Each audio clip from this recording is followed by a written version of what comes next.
በስመ አብ ወወልድ ወመንፈስ ቅዱስ አሐዱ አምላክ አሜን።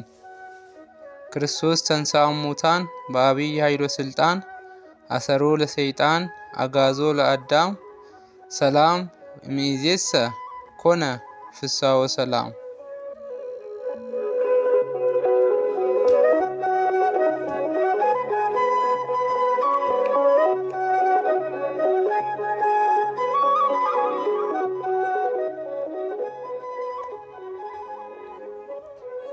የክርስቶስ ቤተሰቦች በክርስቶስ ክርስቲያን በወልድ ውሉድ የተሰኛችሁ የእግዚአብሔር ቤተሰቦች እንኳን ለጌታችን ለመድኃኒታችን ለኢየሱስ ክርስቶስ ብርሃነ ትንሣኤው በሰላም አደረሳችሁ አደረሰን። አሜን።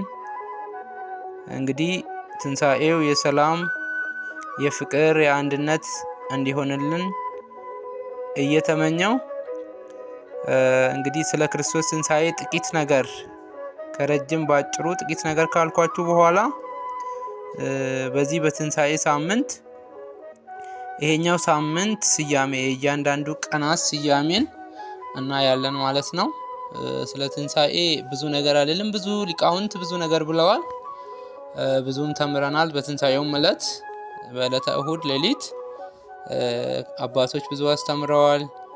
ከድህረ ገጾች ከተለያዩ ሶሻል ሚዲያዎች ብዙ ነገሮችን እውቀትን እንዳገኘን አብረን እንዳገኘን እንደተማርን ተስፋ በማድረግ አጭር ነገር ብቻ በማለት ወደ ዕለታቱ ስያሜ አልፋለሁ ማለት ነው።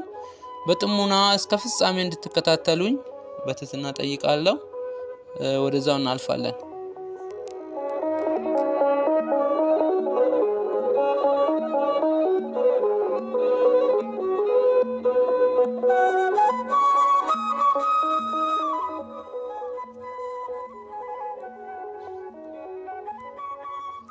እንግዲህ በማርቆስ ወንጌል ምዕራፍ 16 ከቁጥር 6 ላይ አስደንግጡ፣ የተሰቀለውን የናዝሬቱን ኢየሱስ ትፈልጋላችሁ፣ ተነስቷል፣ በዚህ የለም በማለት ወንጌላዊው ቅዱስ ማርቆስ ጽፎታል ማለት ነው። ይሄም የመላኩ ቃል ነው። እንግዲህ ጌታችን መድኃኒታችን ኢየሱስ ክርስቶስ በእውነት እንደተነሳ ወንጌላውያን አራቱም አስፍረዋል። እንዲሁም ሐዋርያትም የሱ ተማሪዎች ምስክሮች ናቸው ማለት ነው።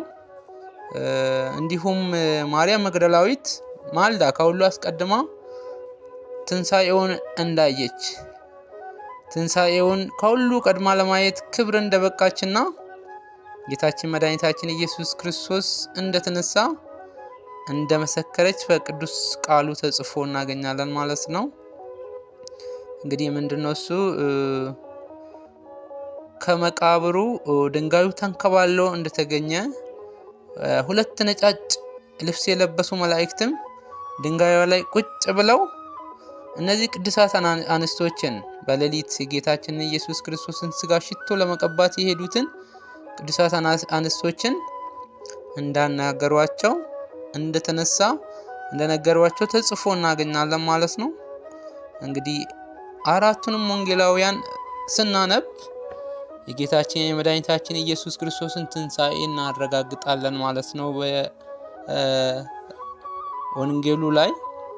ስለዚህ ለዚህ ትንሣኤ ለአምላካችን ለመድኃኒታችን ኢየሱስ ክርስቶስ ለሙታን ሁሉ በኩር ሆኖ ለተነሳ ለኢየሱስ ክርስቶስ ትንሣኤ እንኳን በድጋሚ በሰላም በጤንነት አደረሳችሁ ላለው። ቀጣይ እንግዲህ በትንሣኤ ሳምንት እስከ ዳግማይ ትንሣኤ ያሉትን ዕለታት ስያሜ አብረን እናያለን ማለት ነው። እነሱ ላይ ነው ፎከስ የምናደርገው። እንግዲህ እስከ ፍጻሜው እንድትከታተሉ አሁንም በድጋሚ ጠይቃለሁ።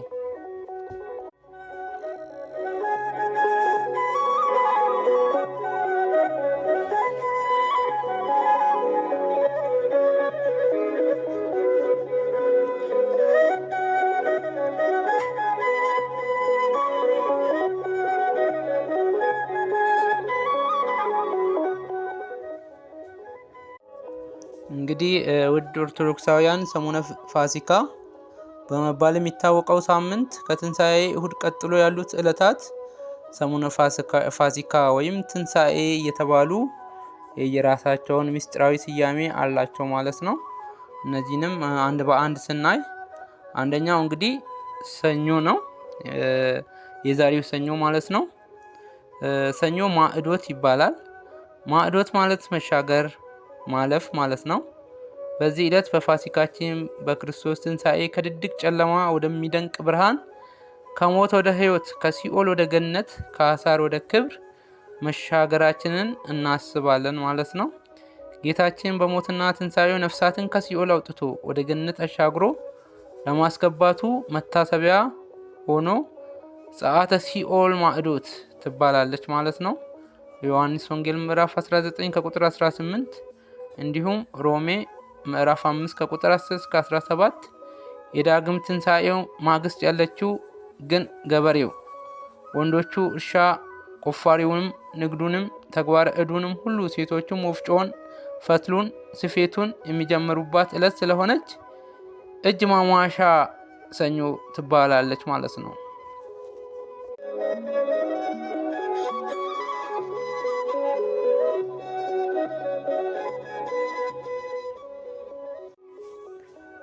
ሁለተኛው ማክሰኞ ቶማስ ይባላል። በዚህ ዕለት ቶማስ ጌታን አይቶ ማመኑ፣ ጌታዬ አምላኬ ብሎ መመስከሩ ይዘከራል። ዮሐንስ ወንጌል ምዕራፍ 20 ከቁጥር 27 እስከ 29። የትንሣኤው ዕለት እሁድ ማታ ጌታችን በዝግ ቤት ገብቶ ለሐዋርያት ሲገለጽ ቶማስ ሐዋርያ አልነበረም። ኋላ ከሄደበት ሲመጣ ሌሎቹ ሐዋርያት ትንሣኤውን ቢነግሩት እኔ ሳላይ አላምንም በማለቱ በዚሁ ጥያቄ መሰረት በሳምንቱ ጌታችን በድጋሚ ስለተገለጸ ለዚህ መገለጹ መታሰቢያ ሆና ዕለቲቱ በቶማስ ተሰየመች። ዮሐንስ ወንጌል ምዕራፍ 20 ከቁጥር 24 እስከ 30።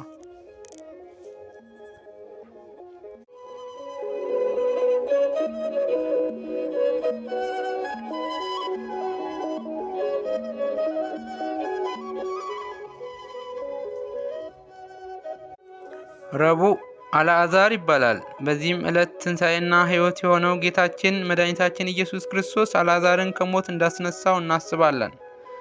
ክርስቶስ የሞትን ስልጣን የሻረ የሕይወት ራስ፣ የመቃብር ስርዓትን ያጠፋ ዘንድ ትንሣኤን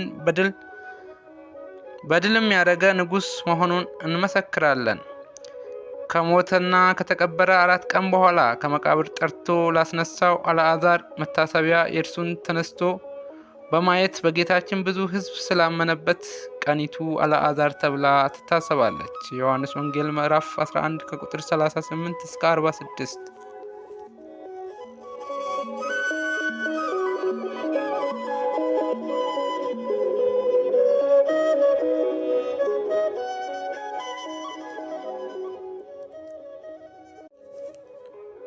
ሐሙስ አዳም ሐሙስ ይባላል። በዚህ ዕለት አዳም የተሰጠውን ተስፋና የተገባለትን ኪዳን እንደተፈጸመ አዳምና ልጆቹ ነፃ እንደወጣን እናስባለን።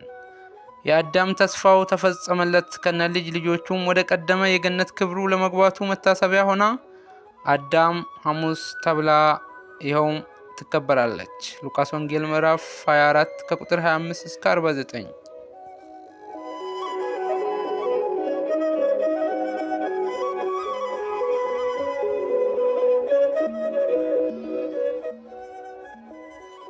አርብ ቅድስት ቤተ ክርስቲያን ይባላል።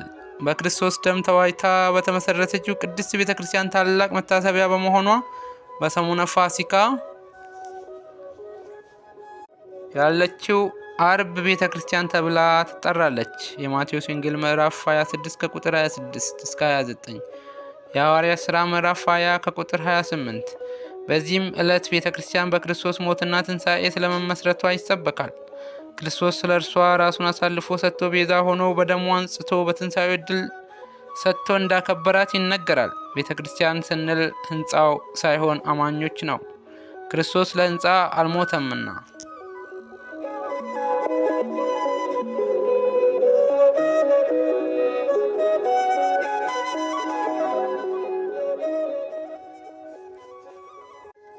ቅዳሜ ቅድሳት አንስት ይባላል። በዚህ ዕለት ቅድሳት አንስት የክርስቶስን አካል ሽቶ ለመቀባት ጨለማን አቋርጠው መቃብር መምጣታቸውንና ትንሣኤውን ቀድሞ ማየታቸው ይሰበካል። በሰሞኑ ፋሲካ ያለችው ቀዳሚት ሕዝቡ ከእያንዳንዱ በስተቀር ገበያ እንኳ ስለማይገበያይበት የቁራ ገበያ የገበያ ጥፊያ ስትባል፣ በቤተ ክርስቲያን ግን በዘመነ ስጋዌው በገንዘባቸውና ጉልበታቸው ለአገልግሎት በስቅለቱ ዋይ ዋይ እያሉ እስከ ቀራንዮ ለተከተሉት የትንሣኤውን ዕለት ገና ከሌሊቱ ወደ መቃብሩ ሽቶ አበባ ይዘው በመገስገሳቸው ትንሣኤው ከሁሉ አስቀድሞ ለተገለጸላቸው ቅዱሳት አንስት መልካም መታሰቢያ ሆና አንስት ተብላ ትጠራለች። የሉቃስ ወንጌል ምዕራፍ 23 ከቁጥር 27 እስከ 33 እንዲሁም የሉቃስ ወንጌል ምዕራፍ 24 ከቁጥር 1 እስከ 10፣ የማቴዎስ ወንጌል ምዕራፍ 25 ከቁጥር 1 እስከ 11።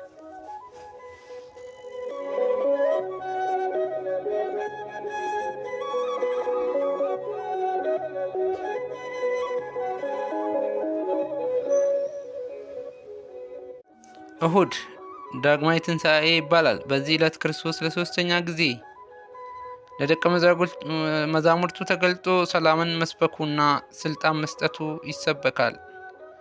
እንግዲህ ውድ ኦርቶዶክሳውያን አምላካችን መድኃኒታችን ኢየሱስ ክርስቶስ የትንሣኤው ጌታ የዓለማት ንጉሥ ብርሃነ ትንሣኤውን በሰላም እንዳሳየን ለዳግማዊ ትንሣኤ በሰላም እንዲያበቃን መልካም ምኞቴን እየገለጽኩኝ እስከ ፍጻሜው ስለተከታተላችሁኝ አመሰግናለሁ። ውድ የቻናሌ ተከታታዮች አገልግሎቱን ለማስፋት ሰብስክራይብ እንድታደርጉኝ ቻናሌን ሰብስክራይብ እንድታደርጉ ኮሜንት እንድትሰጡኝና እንድታበረታቱኝ በትህትና ጠይቃለሁ። መልካም ቆይታ